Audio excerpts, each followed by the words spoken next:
¿Quién fue Francisco Borrego Martínez? Nació en San Pedro, municipio de Matamoros, Coahuila. El 10 de mayo de 1898, hijo legítimo de Tiburcio Borrego y Gumercinda Martínez. Oficio agricultor. Bautizado por José Guzmán en Matamoros, Coahuila. En 1921 fue uno de los más destacados líderes de la Iglesia Espiritual en la comarca La Lagunera. Nombrado misionero evangelista por Miguel C. García, su clara visión de la doctrina cristiana lo llevó a tomar las riendas dentro de este movimiento, juntamente con los pastores y evangelistas contemporáneos, entre los que se encuentran los siguientes: Miguel C. García, Aurelio Rodríguez, Ricardo Belmontes, Juan Rodríguez, Manuel Altón, José Rivera Q, Casimiro García, David Alba, y otros. Francisco Borrego desarrolló su trabajo ministerial rodeado de infinidad de conceptos y doctrinas contrarias a las enseñanzas de la palabra de Dios, viéndose también inmerso en algunas de ellas por la relación de que tuvo con los pseudoprofetas Saulo y Silas, compañerismo que prevalecía en las congregaciones de esta región. Mencionamos entre esta la doctrina del descalzamiento, que él también sostenía y defendía.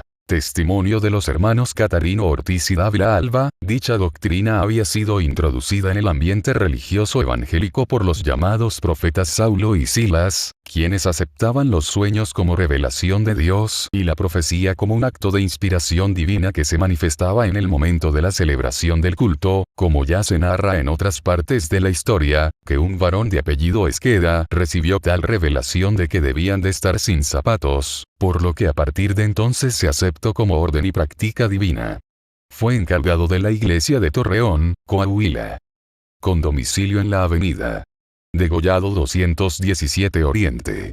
El liderazgo de Francisco Borrego le dio autoridad de convocación y en base a esto, en el mes de diciembre de 1926 se realizó la primera convención con carácter regional de la Iglesia Cristiana Espiritual en Torreón, Coahuila. Concurriendo a esta los líderes y miembros de las congregaciones cercanas. En esta reunión se nombró a Francisco Borrego como presidente de la misma y, como él mismo lo expresó, se trató asuntos relacionados con el orden y doctrina a que se debe sujetar la iglesia, añadiendo que esto era necesario para callar la blasfemia y el escarnio a causa de los falsos profetas y los falsamente llamados hermanos. El 9 de diciembre de 1927 se efectuó la segunda convención de la Iglesia Evangélica Cristiana Espiritual, en donde hizo acto el hermano Irineo Rojas Castillo como delegado de la Iglesia del Golfo, según acuerdo tomado por el ministerio en la Iglesia de Tampico, Tamaulipas. En el mes de octubre de 1927. En esta convención se ratificó el nombramiento de Francisco Borrego como presidente de la convención, como secretario Irineo Rojas Castillo y como tesorero a Trinidad Moreno. De conformidad con los acuerdos que se tomaron en esta convención, la Iglesia del Oriente o del Golfo quedaron adheridas justamente con las de La Laguna al Consejo General Mexicano de la Fe Apostólica, título que recibió en esa fecha la organización, la cual comprendía todas las congregaciones que por medio de sus representantes estuvieron presentes en dicha reunión. El liderazgo de Francisco Borrego se extendió hacia otros estados de la República, visitando congregaciones y abriendo nuevos campos de predicación, de una labor de testimonios de muchos hermanos. Lamentablemente, en la convención celebrada en el mes de agosto de 1933 en la ciudad de Cárdenas, San Luis Potosí, presentó su renuncia, aceptando ser ciertas las acusaciones que hacía el hermano Sixto Andrade, de haber tratado de manosear a su esposa, la hermana María Padilla, documento que se encuentra en páginas anteriores. Después de ese penoso incidente fue designado para el nuevo presidente para que pastoreara en la iglesia de Cárdenas, San Luis Potosí, tras lo cual el 18 de marzo de 1939 pasó a ser pastor de la iglesia de Torreón, Coahuila, en donde en el mes de octubre de 1941 falleció su esposa, la hermana Felicita Laureano de B. De ahí fue enviado como pastor a la iglesia de Delicias, Chihuahua, requinteando las misiones que comprendía esta región. Estando ya como obispo del distrito número 8 con base en la iglesia, inició un movimiento de rebelión en contra de la autoridad de la iglesia, en el mes de julio de 1945, según quedó asentado en el acta de la convención del presidente y del representante del Consejo General, y que se transcribe como sigue. El día 7 de julio salí a Delicias, Chihuahua, acompañado por el hermano Pereira por cuando en ese distrito se presentaban dificultades promovidas por Francisco Borrego. Una vez que llegamos allí nos dirigimos a la casa de Francisco y preguntando por él nos dijeron que había ido a Miramar, en donde lo encontramos con Antonio Castillo, citándolo a una reunión al día siguiente a las 10 de la mañana. Y Borrego, de una manera cautelosa y con estratagema, hizo que el hermano Antonio Castillo comunicara al hermano Francisco Acosta y al hermano Lázaro Salinas y aún a otros obreros que ni cuenta se daban de que nosotros les visitaríamos. Se llegó la hora de la reunión y se presentaría una carta de acusaciones que me había girado el hermano David Alba en contra del hermano Francisco Borrego, en el cual salió calumniado y mentiroso, y yo como presidente del Consejo General y representante de la misma, le cese del ministerio y de la presidencia del distrito y lo deje como presidente de la construcción del templo, pero mirándose agredido con mi determinación, movió el sentimiento de los asambleístas, causa por lo cual se amotinaron lanzando cargos justificados o injustificados en contra del hermano Isaac Facio, y mirando que por esto mismo el tiempo se hacía largo y nada se arreglaría, les dije: los trabajos de esta sesión se dan por terminados y a las 14 horas quedan convocados para una nueva sesión. Así que el asunto queda a cargo del hermano David Alba, queda como presidente del Distrito 8 y en la reunión de las 14 horas del día nos volvimos a reunir para tener nuestra sesión, y después de nuestro culto devocional declaré abierta la hora para los debates, pero antes de esto, con toda la atención y comedimiento, le dije a Francisco Borrego: tenga la bondad de desalojar el salón, pues usted se encuentra inactivo, por cuanto está cesado de sus facultades ministeriales y por lo mismo no puede permanecer más en este lugar. Después de haberle rogado 2 o 3 veces, con un repelido o una repostada como era su costumbre, se salió para afuera. Hizo uso de la palabra el hermano Antonio Castillo y dijo que él tenía acusaciones en contra del hermano Isaac Facio, y de la manera siguiente: que el hermano Isaac Facio había malgastado los fondos del distrito por cuanto se le había dado dinero para que lo enviara a la dirección general, y él cree que no lo hizo. Le dijo al hermano Antonio y a más asambleístas que levante un dato concreto sobre este particular y mándelo a la dirección general para hacer una investigación minuciosa en los libros, y así de esta forma nos daremos cuenta si el hermano Facio malgastó los fondos o no. De momento nada se le probó al hermano Facio, porque no hubo lugar para ello, pero de todos modos, como el hermano Facio sabe, queda cesado de sus actividades como ministro solo con el cargo de secretario de distrito, así como Francisco Borrego, en la presidencia de la construcción del templo, y en ese momento, entró por la puerta norte de la casa de oración diciendo: no me aluda, no me aluda, y con palabras groseras arremetió contra la dirección general, tratándonos de malvados, perros e hijos del diablo, e invitándolo a que desalojara el templo, y no obedeciendo porque su determinación era solamente hacer porra y trastornar a la asamblea. Entonces lo declaré fuera de la comunión de la iglesia. Por renuente, Borrego siguió su obra de distanciamiento y apartamiento, pero nada logró. El día 11 entre 8 y 9 de la noche, viéndose sin duda su esfuerzo no daba ningún resultado, o por otra parte Dios tocó su corazón y pidió le oyeran razones. Los que allí estaban presentes, los ministros estuvieron de acuerdo en escucharlo. Los presentes de la casa de oración, y ahí entre ayes y lágrimas, declaró el mal en que había incurrido y al mismo tiempo pidió perdón por sus faltas y que se le diera la comunión con la iglesia. Se le llamó la atención muy severa y le dije que para ello debía de sujetarse a lo que el Consejo General determinara, y dijo estar de acuerdo. Se le dio la orden que se trasladara a Torreón y que pagara todas las cuentas pendientes que tuviera y que no se metiera con los hermanos ni para bien ni para mal, lo que aceptó y agradecido por la Asamblea de Ministros. Y estrechándonos y con lágrimas en sus ojos, se despidió de los ministros que estaban. Ireneo Roja en la Convención General, da el informe con el testimonio del hermano David Alba, quien, refiriéndose al mismo asunto, dice: así como me ordenaron visite los campos y me di cuenta el señor Borrego tenía el propósito de apartarse de la iglesia juntamente con todos los encargados de los campos, yo rendí un informe al presidente del Consejo General y vino juntamente con el hermano Pereira Durante, pastor de la iglesia de Torreón, Coahuila. Y llamó a todos los encargados de los campos, y delante de ellos tuvo una discusión con Francisco Borrego, y al fin que llegaron fue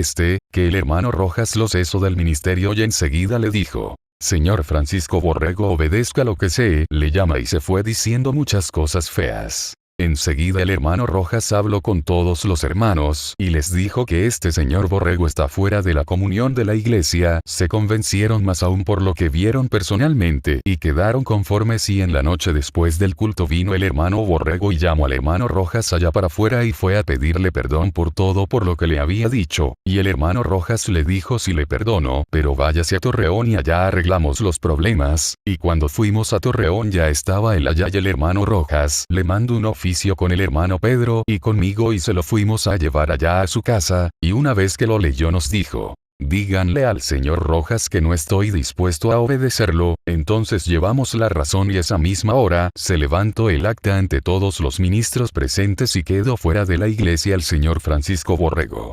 Según consta que Francisco Borrego se regresó a Torreón, pero no dejó de hacer cosas subversivas. Para el año de 1947 en el acta de convención general se lee: el día 22 de septiembre de 1945, por medio de un telegrama me comunica el hermano Conrado Geoyoki que Francisco Borrego se estaba comunicando con María de la Cruz, por medio de cartas con un supuesto nombre, y la que lo descubrió la maniobra fue la hermana Nieves Román de Santa Rita, Zacatecas. Salimos el día 20 de diciembre de 1945 de Torreón a Monterrey. Yo me quedé en la ciudad atendiendo los asuntos de mi competencia, y el hermano Conrado Geoyoki salió de Monterrey a San Luis Potosí, con órdenes de que fuera a combatir el borreguismo a Ciudad García, Zacatecas. El día 4 de enero de 1946, salí de Monterrey a Torreón y ya estando ahí en ese lugar, me dio razón el hermano Pedro Pereira que José Torres, poniéndose en comunión con Francisco Borrego, haciéndole entrega del templo para que fuera inaugúralo según documentación que existe en los archivos de la Iglesia Cristiana Espiritual, y una vez enterados de esto determine salir de Torreón a Chihuahua. La vida de la iglesia ha estado sujeta a los movimientos propios de su incesante crecimiento y continuo peregrinar, tiempos felices, como también tiempos de tristeza. Los primeros son provocados por la llegada al seno de la familia de Dios, de elementos que rendidos a los pies del Salvador llegan con ansias de vivir siempre bajo la sombra del Omnipotente, cosa que sirve de aliciente para realizar siempre esfuerzos, para mantenerse dentro del camino de santidad y constantemente alejados de toda especie de mal. Estos hermanos que llegan con el reflejo de sinceridad dibujando en sus rostros y que motivaron la alegría en la congregación de los ángeles en la presencia de Dios, se quedaron, y desde entonces han engrosado las filas del crucificado, en la iglesia que milita sobre la tierra, esperando la manifestación gloriosa del gran Dios y Salvador nuestro Jesucristo. En muchas ocasiones ha quedado suspendida por los emisarios de la patraña y la ambición de dominios. Otros en víctimas de una locada carrera hacia el egocentrismo idolátrico que los hizo colocarse en pedestales de barro crudo, de lo cual llegaron a darse cuenta hasta que sintieron juntos con el estrépito de su caída el dolor de haber perdido el sitio en que se habían asentado con Cristo en su santo reino. Algunos otros, no sufrieron la tentación de la carne, desconfiaron de su seguridad en Cristo y prefirieron naufragar en medio del turbulento mar hacia el abismo feroz de la obscuridad perpetua. Y en el estrépito de su caída se vuelve a repetir la historia antigua, y su cola arrastraba la tercer parte de las estrellas del cielo y las echó en tierra. Pues muchos, no entendiendo no queriendo entender fueron tras ellos cerrando sus oídos a la voz de prudencia y de paciencia rebelándose contra toda potestad. Fenómenos como estos han provocado tristeza en la iglesia. Sin embargo, estas cosas han servido para madurar en los fieles el conocimiento con que el santo apóstol comprendía, porque algunos salieron entre ellos al significar: salieron de nosotros, mas no eran de nosotros, pero salieron para que se manifestase que no todos son de nosotros. Juan 2, 19. La responsabilidad de alguien que llega a conocer verdaderamente el camino de Dios se mide en la sentencia. El pecado está pues en el que sabe hacer lo bueno y no lo hace.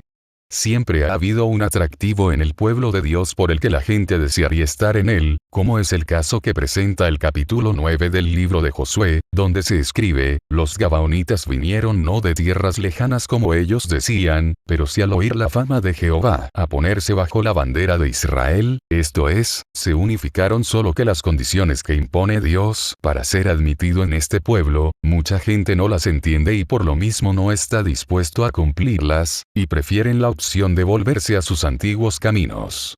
Francisco Borrego dejó un rastro bien marcado de su labor ministerial como misionero, evangelista y como el primer presidente directivo de la Iglesia Evangélica Cristiana Espiritual, y estuvo al frente de los problemas cismáticos que sufrió la Iglesia. En su administración como directivo movimientos cismáticos la Iglesia en 1929, y también como el movimiento cismático en Monterrey, Nuevo León en 1931, y de igual manera el cisma que se presentó en Guadalajara, Jalisco los días 15 y 16 de octubre de 1936, haciéndole frente a estas separaciones que sufrió la Iglesia por la amplia experiencia que tenía como ministro, y que desafortunadamente, tiempo más tarde era juzgado y excomulgado por motivos de rebelión, contra la autoridad de la Iglesia, quedando así fuera de nuestro movimiento, y que más tarde fundara la Iglesia Cristiana Espiritual El Ángulo Efesios 2, 20.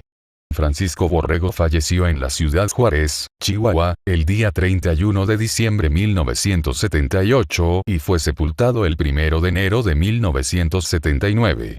Así termina la vida de Francisco Borrego.